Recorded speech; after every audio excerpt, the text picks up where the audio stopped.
Hey guys, welcome back to another episode of the RoundUp Podcast. It's your boy John, and we're here to discuss the latest in football with you guys. And I have Virgil here with me. Uzi, how are you?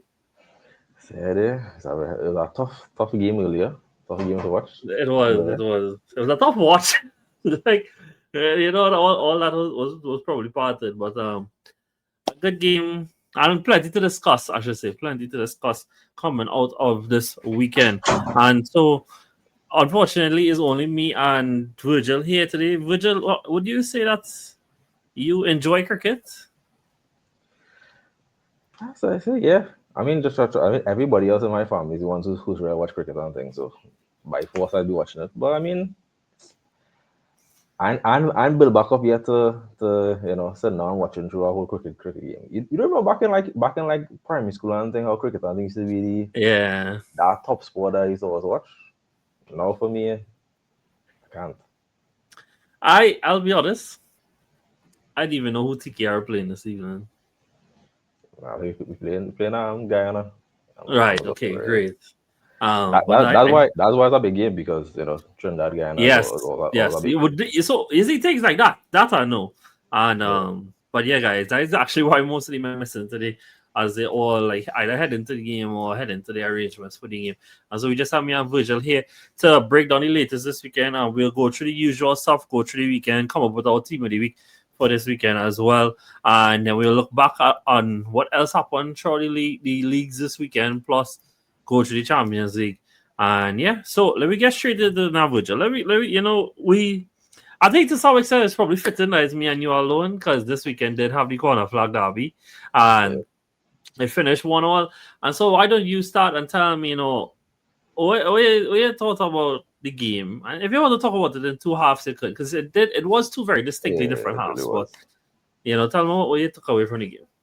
I mean, we've got that time period where going into this game where you'll see the favoritism kind of swings towards Arsenal based on the recent recruitments and based on on recent results from like last season. So for me going into this game, knowing that I was in the Emirates, I knew that was going to be a tough game for us to go. So if it was to ask me before the game if I would take a draw, I would say yeah. But the way how the game play out and everything, if I felt like it was more of a loss, yeah, I would feel like it was more of a loss. But breaking it down, this is really it was strange. It was strange to see and just strange for just the way that how the tactics went. Yeah. I feel like for like if you're looking back for like recent seasons, it felt like the roles would have been reversed. The City was the one with City would be the ones who only higher share possessions. Arsenal be the ones trying to hit City and counter attack. But it really felt that throughout time, every time we go up against Arsenal, it's always been difficult. And I really feel like there was no ideas really than going out there and trying, soak up pressure and try, and do exactly what we Hit did them on the we did counter. early, hit Yeah. the money counter. So yeah, I I just say it's a game of two halves. So yeah, I feel like it's a lot to speak on for the both two halves. Yeah, and I mean it. I was for most of the lead up to the game, I was confident. As I said, right, recently this fixture and this tie between the two teams has swung more in Arsenal's favor. Actually, I mean, it's a draw, right? So nobody wants to hear this, but like this is the longest Pep Guardiola has gone against a manager without a win. Yeah, It's 7 games running now. And that says a lot about how much this tie has changed between Arsenal and Man City. But like by Virgil, you know how I am as a person, especially when it comes to like Arsenal, Arteta, and stuff like that. And I'm largely a person that is willing to not push my own ideals onto the team. That like this is how it have to be, this is how they have to line up, this is how I want them to play, that kind of thing, right? I believe like different managers gonna give you different things, and as long as I can see the logic as to what you are trying to do, I can get behind it, you know. But Virgil, today was the first day in a very long time, right? That I generally couldn't see what he was trying to do in it. Like mm, all the other times, bro, even the times that I don't like it, and there's plenty times I don't like what he does in it. But I could see the logic, and I'm like, you know what, right? Fair enough. Let me see if it works out, and give him that space, bro. The choice to go with both Trossard and Marino today, right? Completely destroyed my chip. But again, right? The kind of person I am, I say, you know what, boy? I'll let the game start, see how the game go off, see how it turn out. But honestly, I feel like that was sentiment. I feel like we both share that, because after a long while, knowing that how we played Thursday in Champions League, and seeing that Pep, for how many times after a while, how many times in previous seasons we've been crying out for if Pep get a good lineup to not do too much overthinking, not thinking too much in these big games. And he went here then surprisingly went with the exact same lineup he did against Manchester United and in Champions League. So you obviously you're expecting a lot of these players to play in this game, and they would be, have a lot of tired legs. Yeah. But I mean, maybe if you want to look at it from the silver lining, you look and say it's a whole new realm to Pep tactics. But I mean, at a honestly, bro, point, I think this result is exactly what both managers got coming to them based on everything yeah. both did throughout the 90 minutes. Like I think both managers, the way that they managed in 90 minutes resulted in a draw from either side. And anything more than that would have just been fortunate. Because now the last time City scored in the 9th minute, right? But after that they had a shot from Reinders, if I'm not mistaken, which was real easily saved. And then the next thing I can remember after that is the Doku chance late on. Like there was barely any impetus from City in the game, right? And I mean, I don't necessarily blame him because this Arsenal team, the one that he had in the first half wasn't one that built a breakdown in his team. So you sit back, you play any counter, you see where you get out of it. And to be fair, I think Doku actually had a really brilliant overall game again. Like I thought it was 3 really strong performances in a row. But the subs that Pep make, bro, like it was crazy. I couldn't believe I was seeing it from my eyes, bro. Like there was a legit 5-4-1 from Pep Guardiola at the Emirates, dog. Like that was blowing my mind. And from that, I just say both managers really screwed the opportunity to get a win here. One which had gotten the lead early in the game and should have pushed on or find ways to push on to get that second goal. That's something that Arsenal is actually criticized a lot about, that when they got to the leading positions last season, not getting the second goal to kill off games. And on the other hand, you have Arteta, who started the game and people are describing it as conservative or whatever. Virgil, it's not even that conservative to me. It was just bad. And it was bad from the point of view of if it is that he started Eze over Marino, that's a definitively more creative minded approach. If he started Eze over on the left wing, that's still a creative minded approach. Even if he started Martinelli, and I say, what, boy, okay, he tried to play more on the counter then. He has a PC outlet, he tried to use him in behind and stuff like that, right? Which I will come on to them later on. But dog, this Trossard thing, and it was Trossard combined with Marino that bamboozled my chip, bro. And you know what make it even worse? Why? I watched how the half playoff, and the thing is, dog, you all scored, and it was off of, the ball just kind of ricochet amongst a whole bunch of challenges, got the ball out of their feet. Reinders run forward, Haaland scored, right? And he was never going to miss a chance of that, right? But after that, as they get a foot back in the game, bro, it had times where there was more to be done, but you couldn't get it done because of the players they had on the field. I see them trying to play Trossard to run in behind. That's not happening. I see Marino take it 15 touches before he passed it forward. If he even passed it forward, wasn't happening. And it's again, my stance has always been, dog, that even if this is not what I want, I'm willing to see what was the game plan here.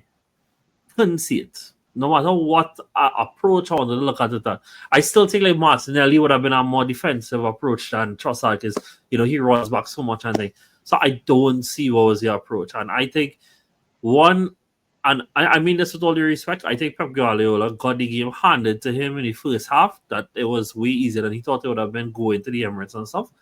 And then I also think he kind of put himself back into the game when the game could have been gone by retreating so much. And I mean, bro, while it was 5-4-1, right? Watch how the goals score. Where that line of men stand up, them not in the box in it. It's a ball over the top and behind. That is This is the same thing. When I criticized Barca for last year when they think they're gonna come by Inter. You know, why it is men not just sitting back and stuff like that. So I just it is you know who the real winners is, right? Is Liverpool. The real winners is Liverpool. Surely. Because the gap is forming between them and us, right? But um I just wanted to get on record though that, like, you know, people, because I try to see what the manager is willing to do, even if it's not something I want to do. It gets framed as like, you know, I will justify any manager does. It's not that. I know that he's not Arsene Wenger. He's not that kind of manager. So I don't expect him to play that way.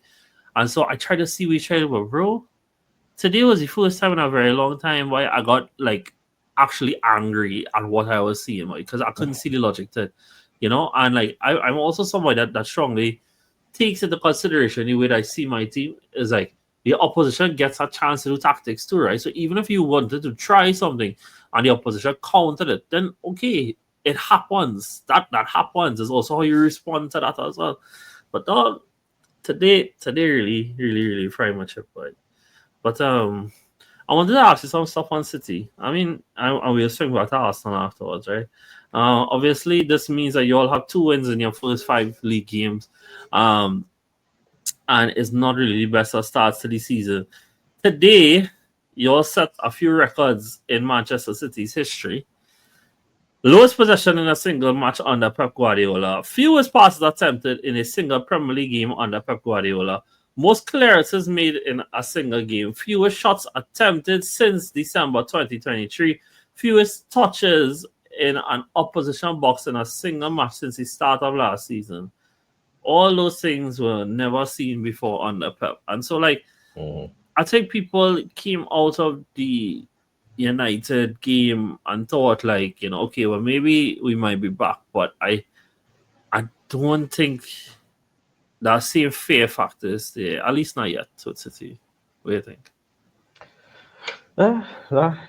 It is true because a lot of those stats that you call, you know that if the game did finish 1-0 with City playing how they did, the media would have obviously spent it a different way, saying that how it's a whole Yeah, yeah, different yeah. realm to Pep game. I know Man City finding ways to see it out, but I said that problem will always be there because regardless, what I was always sitting on, what I was sitting on looking at the way we played, I was like, even if we win this game, we winning at what cost? Because Mm-hmm. to see City evolve through the years, to then now have to kind of like reduce to this moments like this where there's no way I'll ever watch a team play and have 7 defenders on the field and feel like they should come up with something. And seeing that how we, Yeah. resort into those type of tactics. Whereas we do have the firepower on the bench, but it seems that the choice is there the choice there to go more defensively because we don't really have the confidence. And you know that a lot. You know that before when we would have those mistakes in us, a lot of teams, you said the fear factor was there. We would pin teams back, even if we do make a little mistake and we get punished. We are able to whether win the game by more goals than we concede.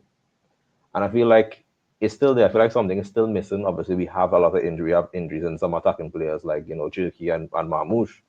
Yeah, yeah, But the yeah. personnel that we have, possession is not a question. It's about creating chance to go forward, and we do have the personnel. I just feel that I don't know. I feel like there's not no real confidence there outside of Holland to really bring us back into games. Yeah, and I think for both managers in this game, there is questions about where are they headed, and it's obviously very different ways, right? There's one who has won every single trophy on the face of the earth, but the question is like, does he have it in him, or does he have the ideas to enter another iteration of Man City? You know, Yeah. and with 2 wins in the first 5, those questions are going to be there. Similarly, you have another manager who's 3 wins in 5 after having this best window he could have probably ever asked for, and also is dropping points. And is the question of can he lead Arsenal to a major trophy? And so it's questions being asked of both managers, and I don't think any one of them took a step forward after today's game to really answer those questions being posed to them. You know, and that's fine. You know, the thing is like I also I'm somebody I don't like to speak in absolutes with football like that. At least not anymore, because like bro, football changes in like 6 weeks. Like like people think like or you're belittling it or you're not taking it seriously, bro. Like I remember just as an example, right, Virgil, not to bring anyone. Ironically, I just beg him off, right? But like Doku, right? I remember Doku not reach bro. Dog, there was already conversation that Doku be the best winger in the league, and he was who how teams got contain him, how people want to do with him. Bro, like 6 weeks later, 6 months later, the whole conversation changed about, like could his talent actually Yeah. manifest into end product and stuff like that, right? Now, again, I saying this with like I actually thought I don't think yeah, right, that's good the assist today, so he didn't get anything today. But I thought he was actually really, really good today. I thought he was really impressive. And that's after two really impressive performances against Napoli and Manchester United, right? But my point is, like, football changes so much, right? And right now, the picture looks bad for both of them. One worse than the other because, unlike Pep Guardiola, Arteta does not have the titles to fall back on to back his case of to Mhm. why he can still deliver or can deliver. Um, but like, bro, if we sit down here in 6 weeks and Liverpool actually decide to be human for once and stop with Mhm. these close games, and they drop points in a game or two, and the gap comes closer, then the conversation kind of seems moot, and it's only 5 games in. But like, I think both you and I would have liked to seen some more faces to what our clubs could offer than what we have seen so far. You know, I Yep. think like you might have felt like your finally was building on something with Doku, Foden, and Pep, and sorry, Haaland. I mean, this is the first time in I think I heard the announcer say like in 4 years that we saw Pep name the same exact lineup 3 games in a row. You know, Yeah. and I on the other hand want to see what it is that this as a introduction adds to the team. I want to see what is Gyökeres iteration adds to the team, and I feel like it hasn't gotten going yet. But again, like, and it's not because I want to avoid the conversation. It's genuinely just because I think football can change so much, bro. Again, Haaland debut season. I remember we was leading you all with 5 points, right? At the halfway point, right? And then second half of Mhm. the season, Pep changed the system. 3-2-4-1 was essentially what you always played. And steamrolled to the end of the year, right? And players who wasn't important become important. And I think that football is about things becoming clear when you had to put your neck on the line to get things done. It don't have to be clear now. And obviously we'll get to Liverpool and talk about them then. But I personally toward feeling need to involve the life or that conversation just yet. If it is that this gap looking like 5, 6, 7 points again and it's 10 games played, then sure. But Yeah. I don't think like we need to reach to that place yet where like people talk about well, yeah, that the title is done and that kind of thing. What do you think? Nah, yeah, I agree. Nah, I agree. Um, I want to talk about a few individuals from this game. I'll be honest. I think everybody will know that me and Virgil mood will improve significantly when we talk about the United and Chelsea game. But we can't get out of here without talking about a few individuals. So obviously Martinelli came on, and Virgil, I've really struggled with this player over the years as his form has dwindled, and it's somebody that I did have a lot of emotional sentiment to, but he's come on in back-to-back games, scored important goals in back-to-back games, and I just want to throw this out to you. There's concerns that I have about Gyökeres' game, and I'm still leaving it at that because at the end of the day, it's 3 goals in 5. It's not bad, but I don't think all the performances have been there. Well, what do you think about the possibility of with Kai being injured and there needs to be some kind of rotation in strike about Martinelli playing on top? I feel like that would be a brave decision to do because I Great. feel like Martinelli's best. I feel like how Martinelli usually play on the left wing is really where I see he's the best, and because because it's very limited positions you could play him as. But Mm-hmm. yeah, I feel like what you didn't mention to with Jokeres, yeah, there Yeah, is and you can some probably stuff tell me what you in think his about him game. so far. Yeah, On there's some Gyökeres. stuff, some stuff in his game that you feel Arsenal really went out and bought the main players you're focusing on with Arsenal transfers is Jokeres and Eze. Eze didn't feature in this game, and I felt like for all Arsenal fans going into a game Well, like from this, the not start. you know, hmm? Well, from the start, because Yeah, he get the yeah. assist for the goal. So Well, so going into this game, I feel like a lot of Arsenal fans would want Eze would want to see Eze in the starting 11 because you really bought a player like Eze for games like this where you could unlock teams or whatever that could do a lot of high possessions or whatever. You're not really caring to see Eze mhm. play against teams like Everton and teams like Burnley and those things when Eze Yeah, is yeah, shining yeah, in these big games. And also now when you shift over to Gyökeres, you're also looking at games where you do need a goal, and the first name you're looking to turn to is for Gyökeres. We saw on the other end, he literally was up close to the example and where where everybody would compare the strikers in the Premier League to. yeah. Given one chance scores in Erling Haaland. So now on the other end with Gyökeres, I feel like there's so much different things, not just towards him. I feel like for Arsenal, still yet they're not really accustomed playing with a striker like Gyökeres because I I mean, feel even for Yola, it took a while to get accustomed to Haaland, right? yeah. And I mean, I, boy, sorry, I didn't mean to cut you across, but like, Mhm. I just, I see Gyökeres as the same mold of player as Haaland, just a worse version, like, again, I say that out of a lot of respect for what Haaland is, but also understanding that, like, no, Haaland is super human in some of the things that he offers, right? And it's not even his finishing ability that's superhuman. Like, I've said this all the time, bro. You could go and check Haaland's like goals versus XG for the season. It's largely in line because Hmm. or underperforming just slightly because like he's not a clinical player. He isn't. But what he is a freak of an athlete who Yeah. combines pace and power plus an intelligent player when it comes to movement in and around the box, right? And I just think like we get somebody who wants to play like Haaland, who wants to play fast in behind, who wants to run onto balls and to score. Yeah. But I think he lacks the intelligence of where to be in and around the box. He obviously lacks the superhuman ability to physically dominate opponents because he's not as strong. He's definitely not as fast as Haaland. And it's like to play that style for him, I don't think we're gonna get the returns out of him that I think people would hope for. And this is not me just because I like Kai or just looking for an alternative trying to say these things, but like these are concerns that I have. Now, mind you, he was like he was like a foot away from scoring today when Trossard hit a ball across the box and Diaz got a good touch off it that deflected away from Gyökeres, Yeah. and he was going to get a tap in, right? And I mean, the conversation sounds different, but these are concerns that I have had even without if he had scored today. I think it's so easy for him. Like, what's the difference with Virgil? It's like you always see Haaland.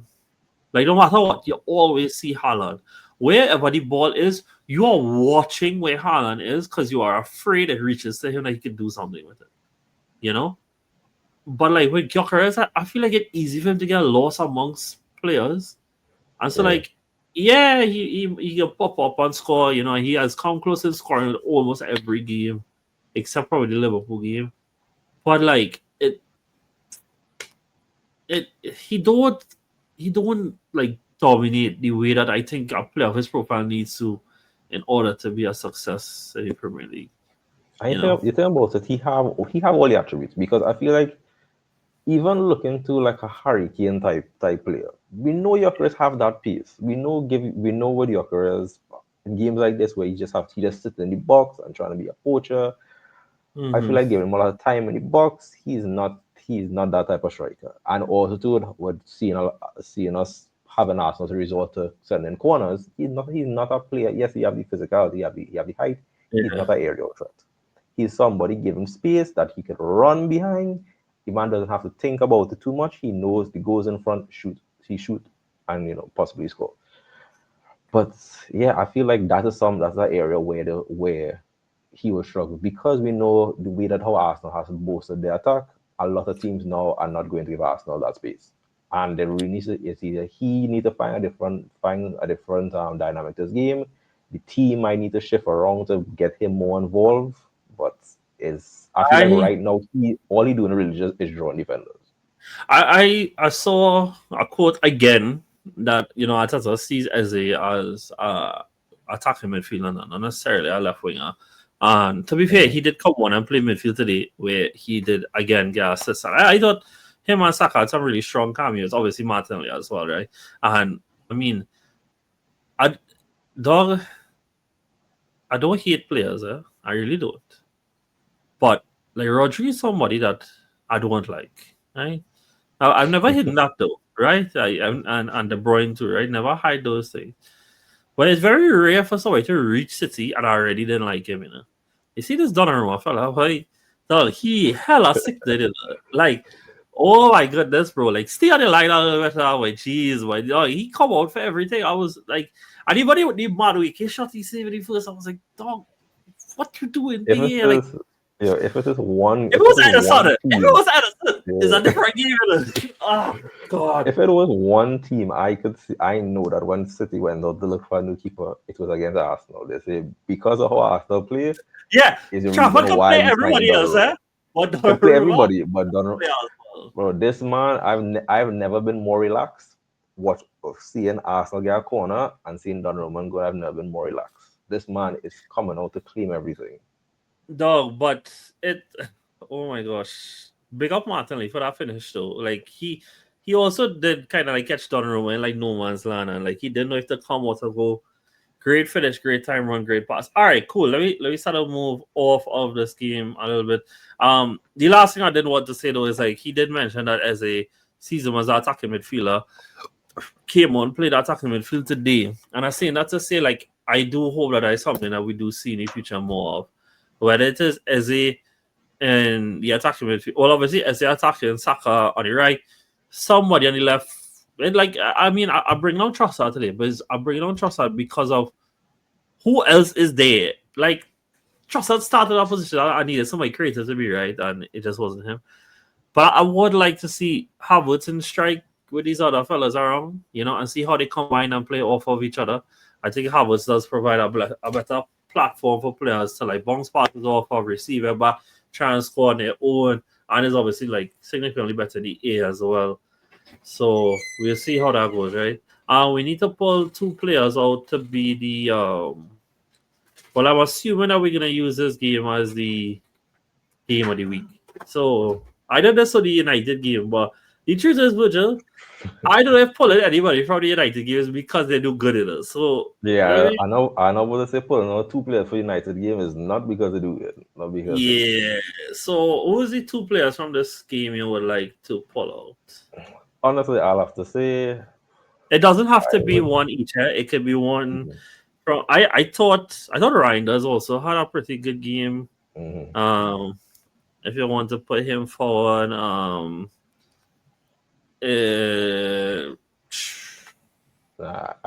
definitely can mention Haaland because not just on the attack, for the defensive contribution too. Yeah, I thought this was another game where we saw Haaland put on like an all-round performance again. Yeah. I think he's really growing into like the idea of leading City into the next era. Yeah. And the second player you would like to go for, the only like I thought Gabriel did have a decent game, but again, right? Like I don't feel like you'll attack so much that I could highlight these men. Probably Zubimendi. I thought Zubi had a good game, but either Zubi or Reinders for me. I cool if you want to go with Reinders. I did think Reinders had a good game. Yeah. I'll go. Yeah, cool. Yeah, good Reinders. All right, cool. Now over until we were talking about that Donnarumma catch in no man's land. Well, a man who put himself in no man's land was Robert Sanchez, dog. Yeah, boy. Dog, if I tell you, I knew in my heart of heart Chelsea wasn't winning this weekend. Honest to God, I knew it was never happening. I just thought it was going to be a 2-all draw. But the truth is, bro, United started the game. I thought they started the game quite strong. I thought they was playing pretty well. 4 minutes later, dog, this man, dog, as he run out, I kid you not, from the minute he run out of Virgil until Bruno score, I was just laughing. Like that was an absolutely hilarious moment, occasion, whatever you want to call it. Though. This man, dog, completely screwed everything. And now Chelsea are sitting down here with 0 wins in their last 3, though. 2 of which be losses, and the other one being a draw to Brentford. And it's like, I once again ask people to look at this Chelsea team. Know the fact that they spent 1.7 billion, and yes, I know that they are the masters of flipping, they are the masters of making profit. They buy 3 men from here, 2 men from there, sell them for profit. I want you to watch the fact that they've managed to manufacture $1.7 billion in buying power. I never watched the team that they put out. And when it is that you realize, man, like Robert Sanchez and who did they start to set up with? It was Tosin and Chalobah and Neto. And these are the options these men have, bro. Ask yourself if that was worth really 1.7 billion. Because this is very mid. And the truth is, dog, I know that you had them as title challengers, right? And you could tell me then if it is how does you feel about them, not just this game, because I don't think that is much of a game to analyze. I think that there's a manager conversation to have, but more about how you felt Chelsea's season has been going for them so far. Yeah, I feel like with Chelsea, the one thing that many of us who had Chelsea in top 4 that we mentioned was that how Chelsea have a lot of pieces. So you feel that they could really smother teams. They feel like if one thing not working, they have a lot of attack. They may not have a lot of high quality players, but they have a lot of good players where that they can bring one and probably get the job done. Mm-hmm. In certain games certain games where we see Chelsea do struggle, the question kind of shifts towards the manager, because there's no way we could look at some of these players that Chelsea have and expect them to reach a new level. It just doesn't work like that. We're looking at the Chelsea team, and every time we mention Chelsea and we talk about that 1 billion category, you look back on the team, and the biggest thing that I always question is this Chelsea defense is on the level of a mid-table team. Because I always look at these players, and I'm like, a lot of these players we seeing where a lot of these players come from. A lot of these players, if they could make it in other big teams in Europe, a lot of these players come from teams like Fulham, come from teams that these lower level teams. And then you go, and then when you see midweek they play against Bayern Munich, we see in these standout names in defense. These names that actually hold weight. Chelsea, I feel like with Chelsea, when it comes to recruitment side and defense, it's just a big question mark. And also too, with all the personnel when it comes to attack, it's just the manager. I feel like the game Virgil, is not there.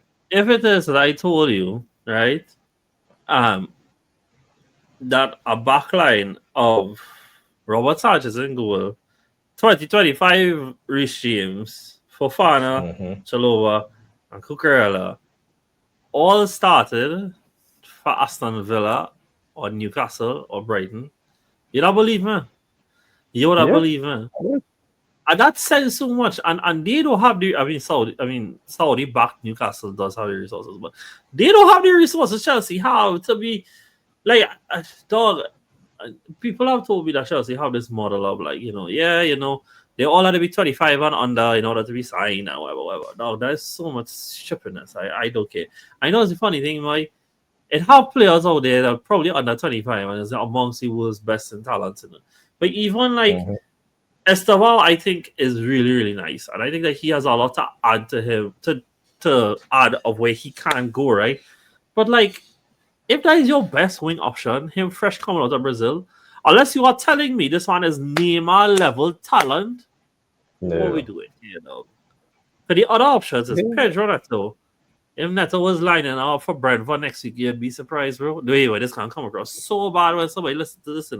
But Neto, Garnacho, Jamie Bino, Gittins, Virgil, if you had to guess, was the most goals Neto ever scored in a league campaign? If you had to guess, he come off this game. So this is not a game to slander him on, but we here already. If you had to I guess how will much goals that was scored in that league campaign, 10 or 12. Virgil, the most league goals the man ever scored in a Premier League campaign is 4. Jeez, wow. And he's 25. This is not a child. And, and he has been in the Prem. He has been in the Prem. Been in the Prem. But more so on the game, I don't know about you, but I find every decision around all the substitutions is extremely sus. So again, Robert Sanchez lost his head. I've seen people blame the centre backs for not dealing with it. My opinion is, look, your centre backs make a mistake in it. You don't have to compound that mistake by getting a red card. If there's the main shoot and you don't save it down, then at the end it's not you, it's on the defenders, right? Don't get a red card, but you got the red card, right? So manager has to respond. What's the typical response to take off an attacker? I bring on a keeper. Okay, I have to bring on a keeper, right? Fair enough. Makes sense. Now we have subsequently found out that, apparently Cole Palmer has been struggling with a groin injury, right? So my thing is, if it is that you know that he's struggling with a groin injury, and you know you're about to play with 10 versus 11, and you have to make a sub because you can't play without a keeper, right? Why didn't you sub Palmer off the job? Because you know he's struggling. And with 10v11, you're going to have to run more. So you know what? Let me not risk him. We'll take him off. And we'll set your leave on your 2 runners in Esteban and Neto. You're going to have to play a counter-attacking game now. Yep. Instead, and I just one sub he ended up making it 1. Instead, he sub off the 2 wingers. Bring on the SD keeper. Also bring on a defender. And then 8 minutes later, sub off Palmer too. And you know what? As I told somebody, Virgil, if it is that Chelsea made these subs, I like everything in football is outcome based, right? So it's justified if it is what it did was right or wrong, right? Well, I told somebody, is that if it is how we sit here, 40th minute, it was 0-0, United create nothing. Then we'd be like, you know what, boy? All right, maybe this makes sense. It's still only 2-0 in the 40th minute. So clearly, man, and how to defend, right? On top of that now, United got a get a red card of their own. A bit fortunate. Yeah. I think it's a bit fortunate. I kind of in hindsight think it was very harsh to give a second yellow for that. But yeah. And that now you're in the position now where the owners comes back on you. Oh, and maybe we can respond. But guess what, bro? You subbed off 3 of your attackers already. 3. Yep. And the last point of humor, Virgil, is the attacker that he bring on is not the 55 million one that he signed from Dortmund. It's not the 40 million one he signed from United, which would have been there for all storylines. It is evil sucker known as Tyreek George, who you spend the summer trying to sell, is who you bring on. Please tell me, please enlighten me, which one of these decisions make any sense to you? Because none of them make any sense to me. I don't know, from the first change, the first couple of changes that Mercer make, I feel like I honestly don't know. I remember I was sitting on there watching that game, and it was like, you don't know who instruct that or who even sign off on doing that, because you know when they make the first change, they took off Esteban. It's like, all right. Then we look and then we see, all right, we thought just that. We see more change. We see another change happen. We see Neto come off. Then that's what your mind just blow from there. You're trying to figure out what is this man trying to do. But Chelsea is a team that's, you really have no idea what this manager wants to do, what this manager thinks, what this manager, like, who really advising him. And also too, with United is a team that would make anything simple look very difficult. I mean, it was a fun game for the neutral, isn't it? It was a very fun game. Yo, this game was stupid. From the minute that Chelsea got that red card, I remember my brother literally said, United is going to find a way to make this 10v10. He literally said, we're going to find a way to make this 10v10.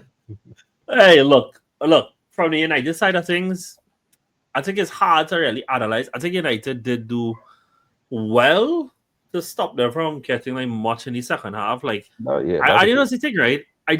Credit where it's due. I think United did start well. I think Mbeumo, even with all the caveats, had a good game. I think Bruno had a good game. I think De Ligt, low-key, has been subtly good for United. Yeah. And it's somebody who I haven't really rated much over the last few years because I think he's just become very error prone, but he was really good. Um and yeah, I want to put forward Bruno as my pick for this game. You good Hmm. with that? Yeah. Cool, nice. Let me keep this moving on. Nice. So Liverpool, we mentioned them once already, and this is a team who makes no win comfortable. And I would like to just, since I don't have to pretend and sugarcoat my words with you, because I know you also share some disdain for Liverpool. Um, I think people are assuming, Virgil, that Liverpool just go in and get better. Like, bro, they gain these Hmm. wins while they're playing bad, right? But Virgil, I know that you might be familiar with getting wins while not playing good. If I do recall last year, you all, Roger obviously got injured, which followed the subsequences of bad performances that you all managed to get over the line. 1-0 against Southampton. I think it was 1-0 against Wolves, a 3-2 at Fulham, a few other results like that, right? You know the period I'm talking about, though, right? Getting wins over the Yeah. line. Eventually, the bad performances catched up to y'all, right? And it was because of it was something that y'all couldn't change. You can't change the fact that Rodri, who was a Ballon d'Or winner, of that level of player, is gone and there is no replacement for him. Also can't change the fact that KDB was struggling with injury, lost the creativity. I think the fact that Liverpool, no matter how hard they try, they can't make games comfortable is something that you can't help but feel it would catch up to them eventually. Tell me what you think. Yeah, because I feel like even from looking at looking at the game from the City and Arsenal game, I was looking at it from the point of if we do get the 3 points, you go on, when you do play Liverpool, you want to exploit them on weaknesses and just let their weakness show against other teams. The other teams will do the job, and I feel like every single time Liverpool do play every week, every team is getting closer and closer to kind of exploiting that weakness and having Yeah, Liverpool suffer like severely. Liverpool, as you mentioned, they would. People say that Liverpool could learn from this. We don't know how it might go, but from how it is, we kind of 5 games in, and we're looking at how the way that how Liverpool have been playing, and it has been a lot of uncomfortable moments for Liverpool. yeah, You really feel, and also looking at the teams that they did play that also showing this weakness. You know that how the same way you'll say that Liverpool could also improve, other teams will improve as the season go. yeah, And I yeah. do, and as you Very true. mentioned, I feel like this Liverpool are not going to just magically just get a hold and not going to magically get new players, because it's the type of players that they do have, the type of people that they're using, the players that they did bring in. It have moments where you're seeing the uncomfortable moments happening with those players, and I feel like a lot of teams will exploit that, will keep the pressure on Liverpool. And I feel that, yeah, some team down the line for sure will give the Liverpool that kind of root awakening. Yeah, and I just think it like don't get me wrong.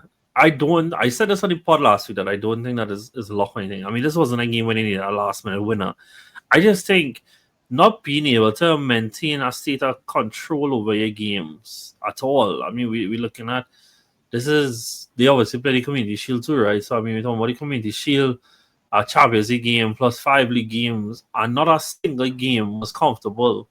Hmm. And I think that they are getting the grace that champions rightfully get, but I think that a lot of things that we are seeing now will be brought back out the minute that they don't win a game, you know, and rightfully so. And I mean, like even when you look at it, right, you talk about other teams can get better, right? They played Bournemouth first steady season, a lot of change happened there, especially in their back line.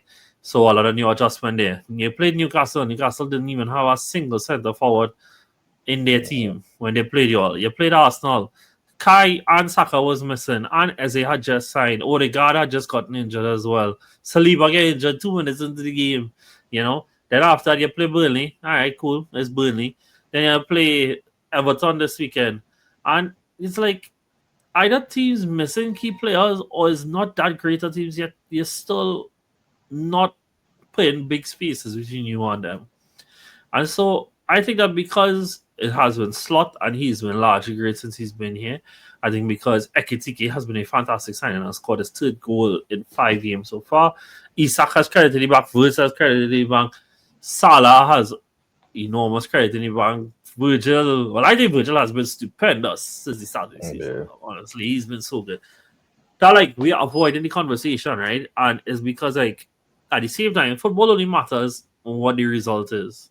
If it is that they're going to drop points, but they're going to win the league title, nobody would care. So I just wanted to bring it up to just see it out.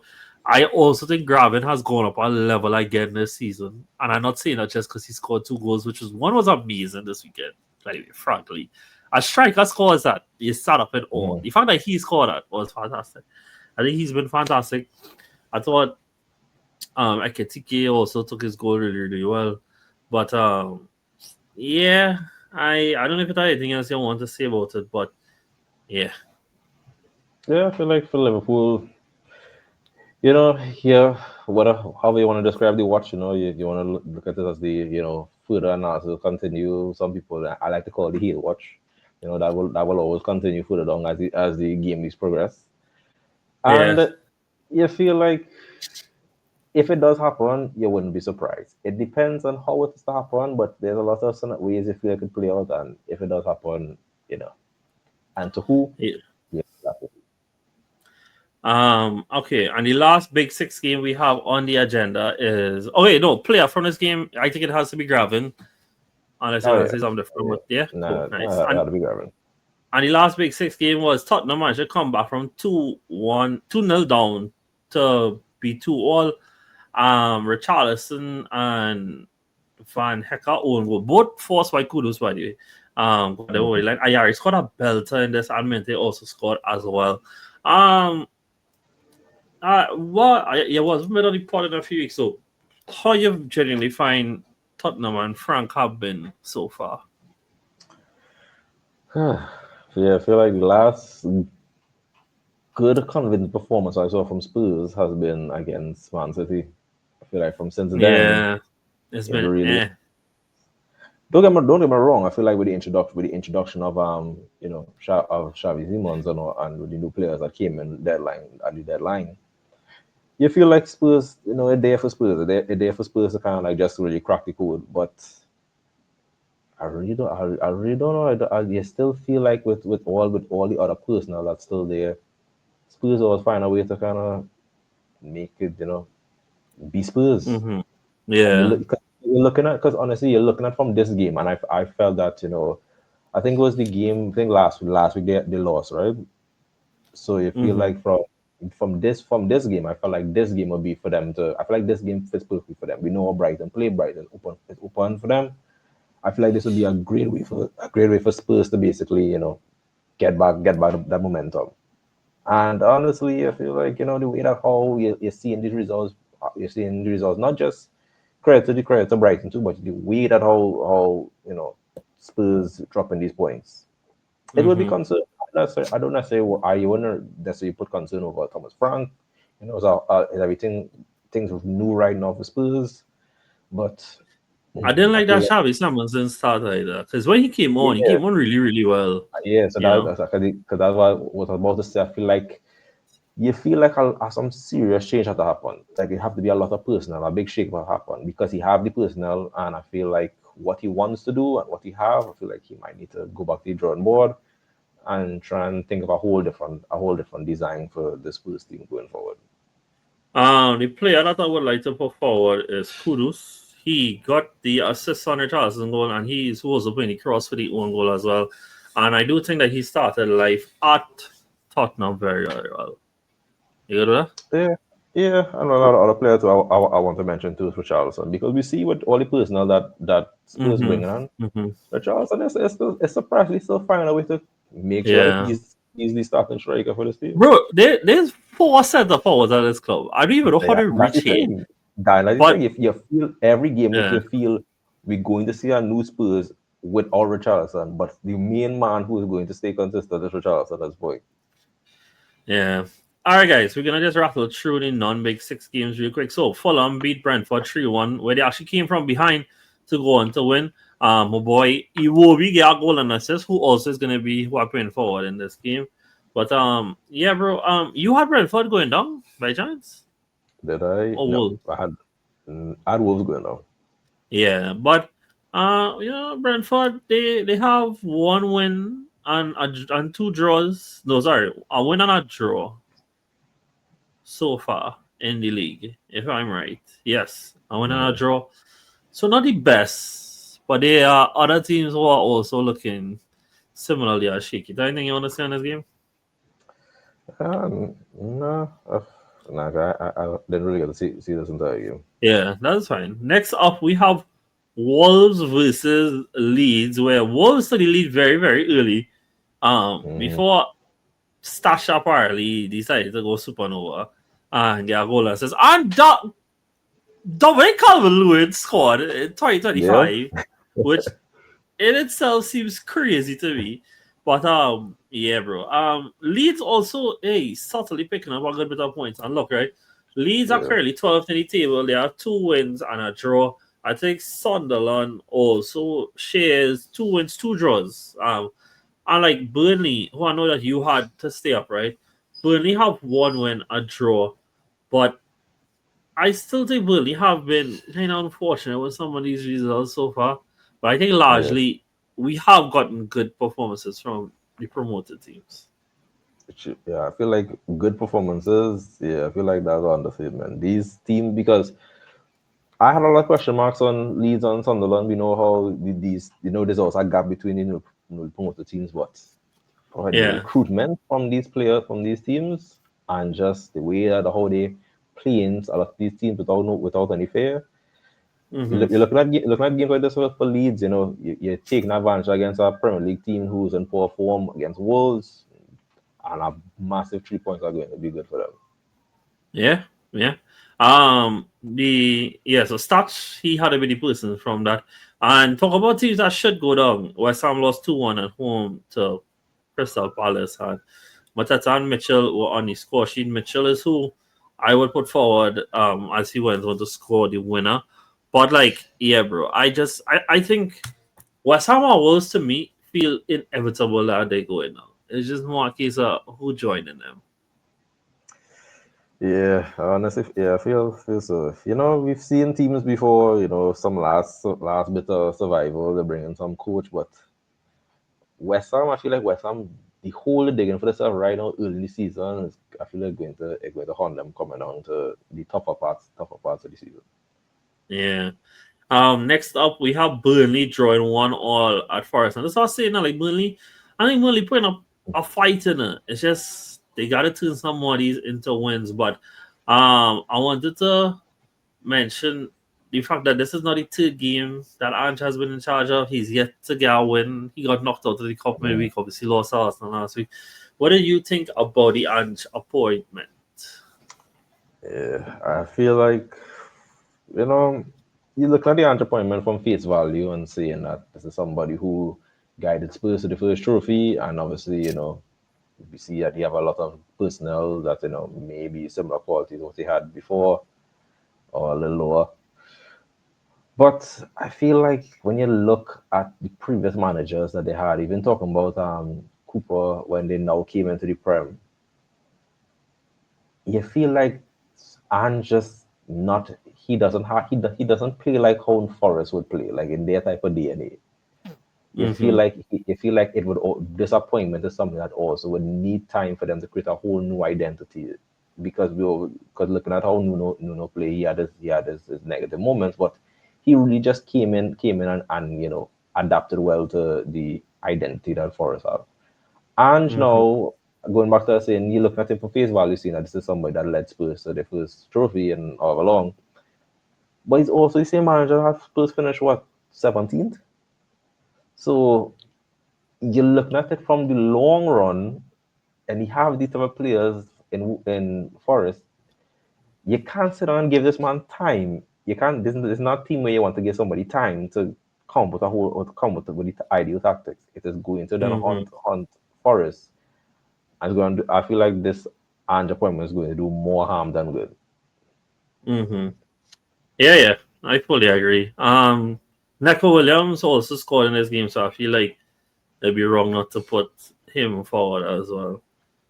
I feel like he's somebody who has always, has always been had a lot of good performances. Yeah, cool, nice. And last two was the two games today. One was nil and one was 1-1. As Aston Villa finally find a goal this season from Matty Cash. I kinda.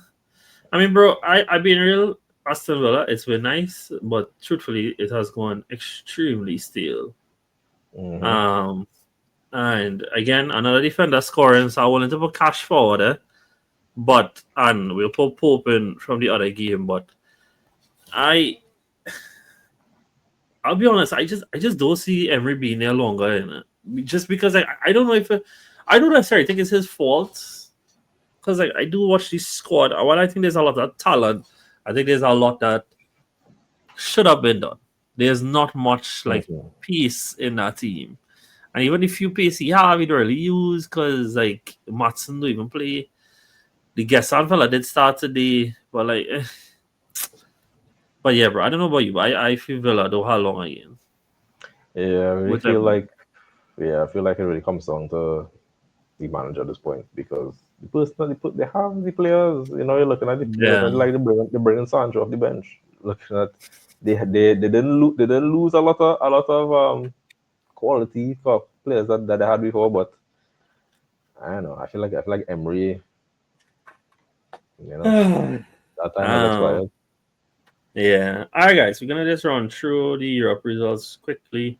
Uh, at the time of recording, Ferran Torres has a brace as a beating Getafe. Mbappe continues to be a demon. Mm-hmm.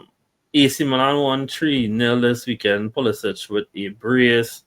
Bayern Munich had Keane score two penalties as part of a hat trick in their win this weekend.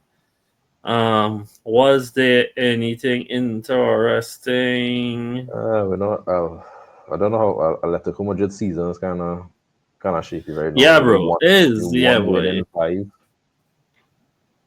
I have no idea what to say for that. At the time I recorded, Inter is winning 1-0. And yeah. Alright guys, cool, nice. We're gonna just run through the Champions League so quickly. Because there was so many games in Champions League this week, but we'll try not to take too long. I think from the first day, Virgil, the interesting ones to pull out is the fact that Karabag came back from losing away to Mm-hmm. Benfica. Benfica Yeah, then fired the coach on the spot, tell yeah, him get out, do not come back and hire Jose Mourinho. yeah. And Jose's first Champions League match back is at Chelsea, which is so poetic in Which is itself. crazy. Um, And even crazy. Yeah. Mourinho did. He was denied Champions League by Benfica when in the playoffs. hey, dog, I tell you, like, football is not endless storylines, isn't it? What a move by Mourinho. What a move. Um, then next up, we had the 4-all dog between Juve and Dortmund. I mean, like, dog, when it comes to That Dortmund and game, the my Champions League, goodness. it never make any sense, But like, they always manage to find some way of pulling something out. But at the same time, Dortmund in it too by trading away the lead. So That that's what it uh, did. that was painful to watch, honestly. Like, trust me, from a neutral point, that was a good game to watch. But after going 2-4-2 up, my goodness, Dortmund, please, Yeah. please. I just wanted to make a note. I feel like Vlahovic is kind of getting real overhated. But Oh my, another yeah, game where he scores Vlahovic is twice quality. again. Yeah, I think Vlahovic is a good striker. And then lastly was Real Madrid did not have it comfortable against Marseille, and it took two penalties. Oh, the second one, I, I couldn't get on board with that being a penalty at all. I think that was very Yeah. generous. I think that Mhm. is stupidest, really and truly. Arsenal went away at Atletico Bilbao. Martin, that's when Martin did score. Trossard did score too. Probably wishing he didn't score now, which because then he might not have started it. And then Tottenham won 1-0 via an own goal. The second day, yeah, well, we already mentioned the fact that Liverpool does do heroics left, right, and center. Virgil, have you ever seen a worse free kick attempt result in a goal than what Salah do that day, though? I have not. Yeah, that was. I still Really, don't know what he was trying to do. Still don't know what he was trying to do. yeah. Bayern beat up Chelsea 3-1, and I mean, I'll be honest, I thought that game it genuinely wasn't even close. And Bayern real throw in that game too. And people keep watching and saying, yeah, his mistake, his error as well. Yeah, bro, well, subpar players provide mistakes and errors. That's how it goes. Then we have Paphos on the Champions League debut, managing to pull a draw at Olympiacos and Inter winning in Ajax. And PSG doing PSG things by beginning the title defense with a 4-0 win over Inter. Leverkusen needed a last minute winner. Last minute equalizing own goal to get a point at Copenhagen. Club Brugge mash up Monaco. Frankfurt come from behind to mash up Galatasaray. City very comfortably dispatched Napoli after the red card. Barcelona had a really strong second half performance away to Newcastle, and then Sporting beat up Kyra Mati. And the City game was Virgil. I guess the red card happened kind of early, but what was your thoughts on the game? Yeah, I feel like the red card really take out all the entertainment from the game. Honestly, I feel like from the minute that happened, it really just went. As a standard City game, it was just standard. Man City up against 10 men. 10 men side, yeah. Going around Napoli is quality.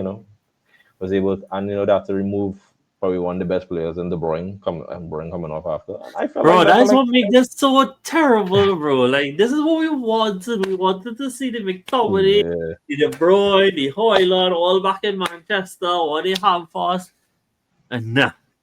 Yeah, and you could tell even too from De Bruyne and Conte, they realize, it's a moment, but let's not get emotional. De Bruyne got to come off, and yeah, it's just a really standard game.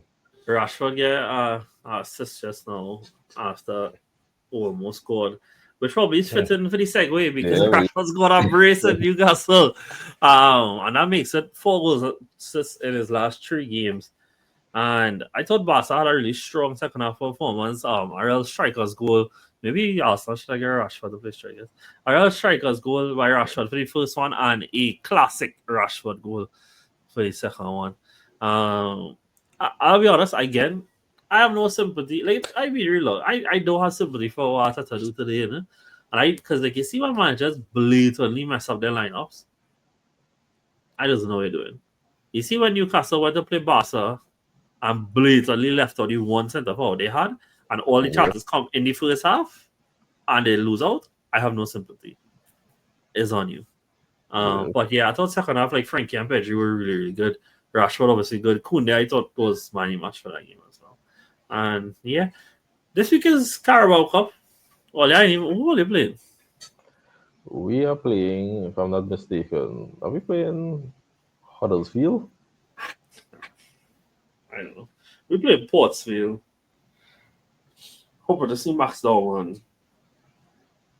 Yeah. We playing Huddersfield. Yep. Why don't we play Liverpool? Not close, eh? That kind of far. Not close. Yeah, this honestly was these past 5 games was our tough run for the beginning of the season. With Spurs, United, Arsenal. Yeah, well, right now we have Newcastle next. And so now everybody's got to start the season with Burnley and Everton. Yeah. And these kind of sides in the first 5-6 games. So, yeah. All right, guys, cool. We can wrap it up there. I'm gonna get this out for you guys first thing tomorrow morning. And yeah, Virgil, thank you so much for making the time. I will catch you guys next time. See you soon. Take it easy. Later.